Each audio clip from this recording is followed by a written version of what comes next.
Welcome to the Josh Lodge podcast. It's all about comedy, music, fashion, entrepreneurship, and the culture. I'm here with my special guest today. You so crazy, Charles I. And for that, you almost forget your name. What's Hey, going on? man, I thought you were finna say my name. So where you from? I'm originally from Memphis, Tennessee. Came up here in the 1970s. East Chicago Heights, Illinois, which is now Ford Heights. Oh, okay. So let me ask you something. Were you always funny as a kid? Hell yeah! Ever since I was five, I want to say I was funny when I started in the first grade. First grade, because I come from a line of unknown comedians in the family. My granddaddy, my uncles, uh, and my daddy. My daddy was the best one. Oh, okay, okay. So where where did you get your motivation to become a comedian slash Well, host? watching it's gonna sound funny, but black folks normally ain't known this, but it was this guy named Red Button, white boy, he was fat, and Albert and Costello, Amos and Andy. Hmm. I grew up listening to them guys, and later it became Red Fox. Uh, I used to listen to my daddy them underground comedy, Mama Mabley, Mom's Mabley, Bill Cosby. Uh, who really set it off for me was Richard Pryor. Richard Pryor. Okay. Oh, okay. Who inspired you to do comedy? Uh, my seventh grade teacher, Miss Smith, her name was Miss Emma Smith, out of Maggie Evers grade school in East Chicago Heights, which is Fort Heights now. Okay. Miss Smith, she saw it in me first because whenever she used to leave the room, I used to tune straight into somebody in the classroom that messed with me throughout the whole period. And what she'll do, she'll leave and go to the main office to Xerox copy our assignments. As soon as she closed the door, the child show started right then and there. So that was it. Okay. That's when it started. Uh, where did you where did you do your first performance at? It had to be the seventh grade or the eighth grade. Back then we used to have assemblies and stuff like that. That's what it was called. Hmm. And it allowed us time to do a little showcase, right? And me and my friend Dennis Washington, his brother Theotis, Charleston Bell, who else? Darren Wallace. We did the Jackson Fives, right? Hmm. And I wanted to be Michael Jackson, but Dennis and Darren was small, so they was the little guys, and I was in the middle. So they had me playing Jackie. Like shit, I ain't want to do no damn Jackie. So we did that, right? And then they didn't know that I was gonna be doing Richard Pryor, Mm. So they thought we was gonna win with the Jackson Five because we was all dressed up, we was sharp, right? Next thing you know, man, after they got off the stage, we all got off the stage, and then another girl came up, and then they introduced me. Little Charles finna do Richard Pryor. Man, I got up there. I did the wine head joke and all that, and accidentally cursed. I Ooh. said everything Richard Pryor said. Boy, my mama them was shocked. And next thing you know, I think I got suspended for about 2, 3 days. Oh wow. But they was cracking up though. I did Richard Pryor all the way to the T. Oh, okay, okay. Yeah. And So won. Matter of fact, I won the assembly. And they got mad at me because they thought they was gonna win with Michael Jackson. But I tore him up with Richard Pryor. So okay. that was in eighth grade. Were you nervous? Were you ever nervous doing your first Hell comedy show on no. stage? Hell no. because they knew I was gonna do it. They most of my guys, a guy named Timmy Willis told me to go ahead and do it. Man, you should do comedy, Charles, because you be tearing everybody up. He was like my little bodyguard. You know, Mm-hmm. Timmy Willis was a big guy. We used to call him Potato Head. And, you know, he'll get me to talk about people. And then when they get mad and want to fight, Timmy be the one to say, hey, man, cut that crap out. You know, you started signifying with Charles first. Back then, one called cracking joke. It's called signifying. And you know he was going to win, so why you start? And Timmy was my bodyguard from that point. Yeah. But I never was nervous. Okay. Who are your top 5 comedians, dead or alive? Dead or alive. Rich Pryor got to be one of them. Okay. Flip Wilson.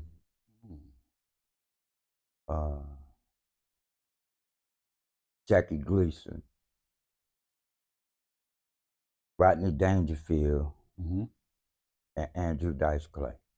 Ah, okay, nice. That's a nice 5 there. Yeah, because Eddie Murphy wasn't in the picture then. Me and Eddie, Eddie Murphy probably about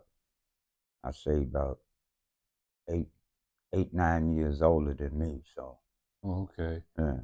Where have you traveled to doing your comedy? Dallas, Texas, New York, North Carolina, New Jersey, and Gary, Indiana, and Detroit. Detroit, yep. Can't forget Detroit. Fox Theater. Okay, how long have you been doing comedy and hosting? Comedy, well, I just turned 60, and I say about 55 years. Yeah, nice. 55 years, bro. No, 54 years. 54. I started at 6. Got you. Have you ever performed for any celebrities? Yeah, Bernie Mac did his show. It was called AKAs on the North Side. But it was this guy named Dose. Man, I'm talking about this dude. Dose was better than Bernie Mac, but he never got the exposure that Bernie Mac got. Because Dale Givens, all of us, we started at AKA and the Cotton Club and all that other stuff. Corey Holcomb, all that. We used to go down there. Well, matter of fact, I used to go down there. Jeffrey Godfrey did the Cotton Club. They used to have amateur night there. And man, I think I smoked that one time. That was it. Okay. I want to know, when did you really start taking your comedy serious? Shit, after my first wife, man, the white bro, Sonny, shit. Wow. I had a lot of material, you know. Yeah, my first wife, Shawnee. I said, I'm gonna take this serious because that bitch started having babies out of the world, and that job I was working wasn't paying, so I needed a side hustle or something.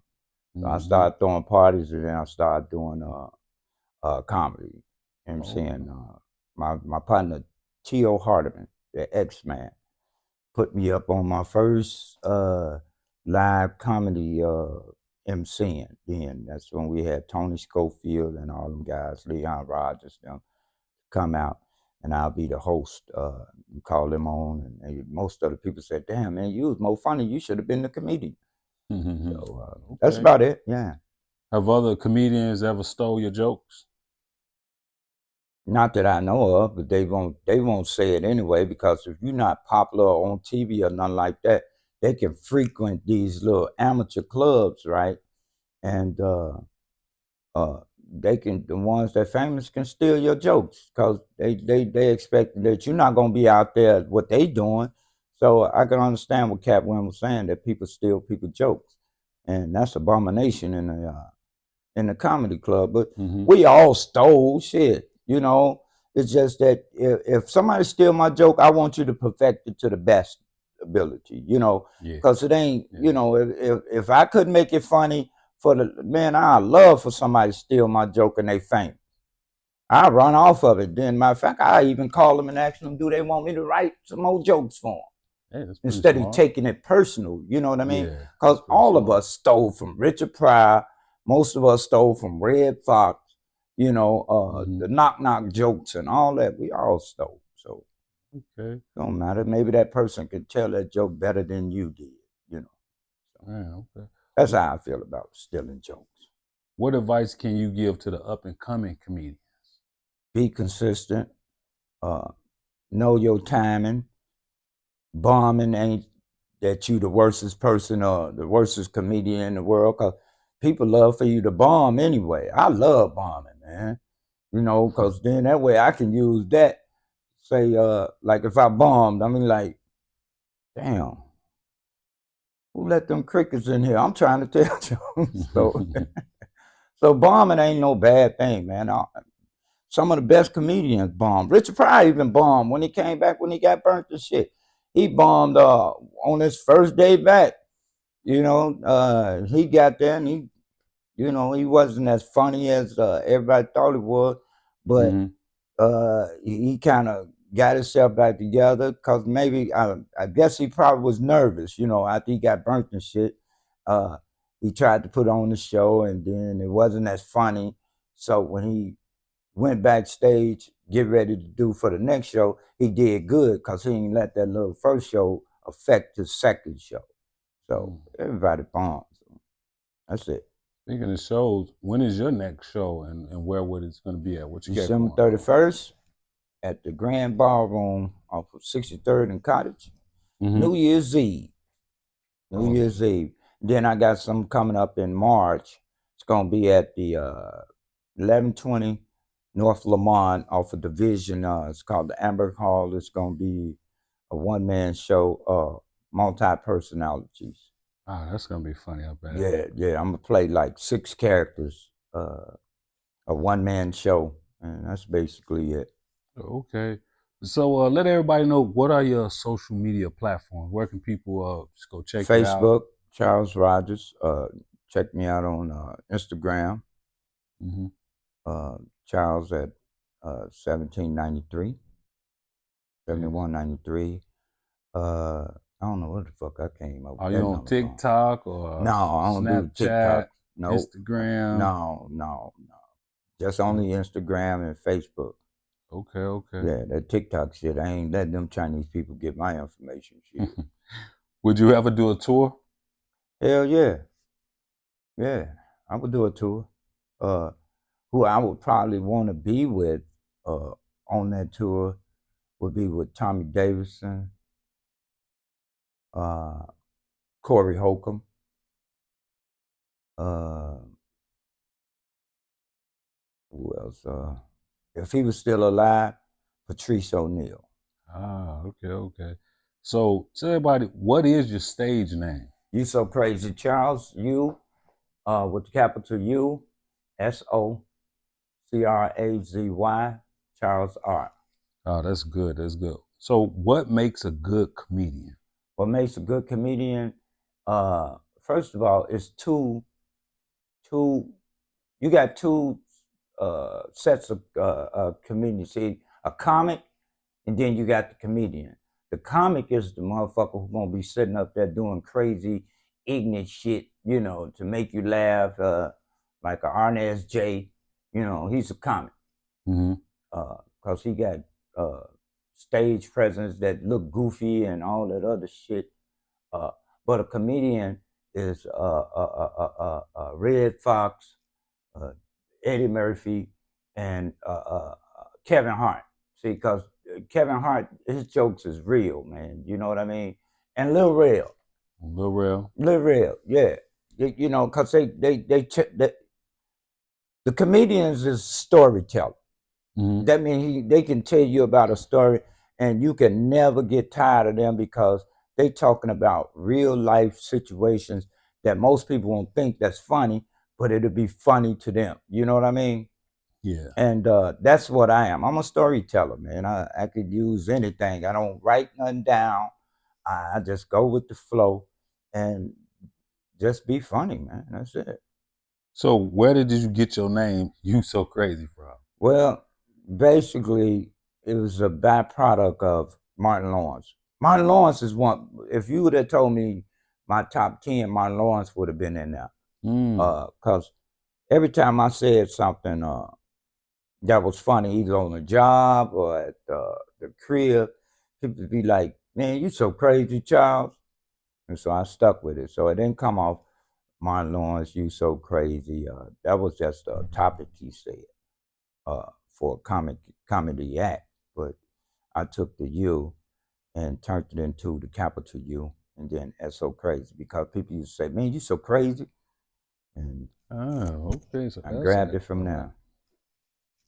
Uh, Excuse me, I quit smoking about 7 minutes ago, so I'm right up again 7 minutes ago with. So, what comedians would you like to work with? Dead or living? Now, present. Cat Williams, Doug Williams, Rod Stapleton, Mm-hmm. Eddie Murphy, and Arsenio Hall. Oh, that's great. That's great. So let me ask you another thing too. That's who I got my dressing from, like from Shop and all that shit. Yeah, I see. I got that from Arsenio Hall show. I used to wear my hair like Arsenio Hall. Yeah, shooting the bullet too. Yeah, thank you, man. You see the shoes too? Shit. Let them know. Damn it. Yeah. Is there any real money doing stand-up comedy? Nope. Well, No, hell no. Real money is turning into an actor. Now, the only one I could say really making real good money in comedy is Cat Williams. Because see, Cat, this type of guy Cat is, I remember Cat before he even became famous. It was called Cat in the Hat. And that's the only brother, man, that's making real good money as far as comedy is concerned, because he got his own base. You feel me? Cat ain't even got to go on a radio show. And all they got to do is say this: Cat Williams gonna be in town. Yeah. That's it. He ain't got to do no damn promoting. He ain't got to do none of that like most comedians and get on social media and beg people, come to my show, come to my show. He ain't got to do that shit. His name by itself will draw a crowd. That's how he make his money. And what I love about Cat Williams is this: Cat is not one selfish brother. See, because when he bless other people. Yeah. And I ain't ran into a comedian yet that said that Cat bullshitted him out of their money. When he got paid, he made sure everybody eat. Kevin Hart the same way too. You know, but then you got some dirty dog ass comedians out there, man. It's just out there just raggedy, man. Would you like to be in a movie or a TV series? Hell no. But I would like to be in a documentary about my damn self. Oh, okay. Yeah, I can't play nobody else, man. Shit. Who else I'm gonna play? Shit, I got burnt, goddammit. Who else I'm gonna play? Freddy Krueger? Freddy Krueger in the hood or whatever, some shit like that. Hell no. Michael Myers. You so I could crazy. be Mike. Goddamn it. Yeah, shit. Fuck, I'm gonna play Denzel Washington. Hell no. So what is your vision for You So Crazy? Well, my vision for me is, number one, I'll give you a little personal history of me. I've been clean and sober 32 years. My comedy comes off my head. I don't need a mind, mood, altered substance to get on that stage and do what I do. I'm actually a people person. I'm a Libra, very flamboyant, not homosexual flamboyant, but my job and what God assigned me to do is to make people laugh when they feel like crying. You know what I'm saying? Because when I got burned when I was 13 years old, man, I'm gonna tell you, wasn't shit funny. I was a comedian before this, and then it even enhanced it. When I think this burn shit was a blessing, because what it did was it made me become the person that I am today, man. No low self-esteem. If somebody talk about me from my back days before I got burned, Mm-hmm. I was cold. I'm even colder now because if anybody talk about me, they will be surprised that I can tear their ass up, and they can only say one thing about me. Oh, you burnt face. You can call me this and that, right? But you can. That's only one thing that you can say about this brother. But I could be so cold that I can have you have one thing. I got 50 other things to hit your ass with. So I believe God did this to me for a reason and not for a season. Oh So man, yeah, that's a that's just something blessing. personal. I thought I'd get a little sentimental and shit. Fuck it. 2 tears in a bucket. So I just turned 60. I wasn't supposed to be here, man. I was supposed to be dead in that house fire that I ran up out of. 13 years old.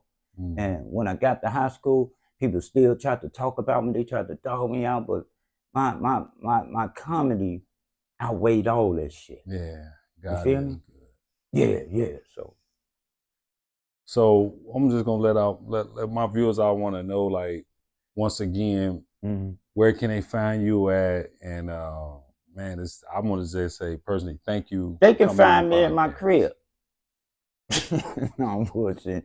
Don't come to my house, y'all. Please. I got 2 dogs.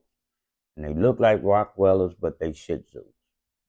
But anyway, you can find me on my Facebook page, and basically that's how I promote. I promote on Facebook and Instagram, and that's it. I ain't trying to be no big time comedian. I ain't trying to be out there where I'm good around my community, man. I'm just a community comedian, and when people see me, they invite me to their city and all that other stuff. I'm Mm-hmm. fine with that because I'm planning on retiring from Ford Motor Company, who I currently work for, Mm-hmm. and relax and chill, man, with me and my wife. If she act right, you know what I'm saying? I heard that. Yeah. So tell all my viewers what you got going on coming into the new year or ending in the new year. Well, Coming to first of all, I got this coming in the new year. Uh, I get emotional when I talk about this.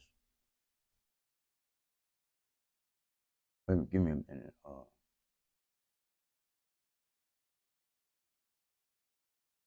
I finished paying child support. I no longer have to pay them bitches no more money coming up next 25. I get to keep all my goddamn money. The kids is blessings. grown and all that shit. So, I get real sentimental about this shit. I do not pay no more child support for 6 kids. A blessing. Mm-hmm. Yeah, no good, bitch. But anyway, what I got upcoming, just check me out on Facebook Live, man. I got a lot of stuff that I got in the play. Oh, a stepper story. I forgot to tell you, I'm one of the originators of the Cha-Cha Slide. Me and Casper, we was in a stepper story together. Charlie Green, who was the bus stop master, taught me, and everybody know me from doing line dances and all that stuff. So check me out at the Grand Ballroom every Friday and Saturday at 63rd in Cottage Grove. Mike Smith is the owner, and a lot of good things going on. Like I say, New Year's Eve, you gonna be there with me. Yeah. That's basically it, man. I'm a community person who happened to go out of state and do what I do. Well, you so crazy. I just want to say thank you for coming on the podcast, Man, thank you and for good luck inviting me, man. on the Shit. endurers that come along, and nothing but blessings. Thank Yes, you. sir. Thank you very much, man. And anybody out there, to all my kids, look, I didn't mean to call your mama no bitch, but she was. Thank you very much, man.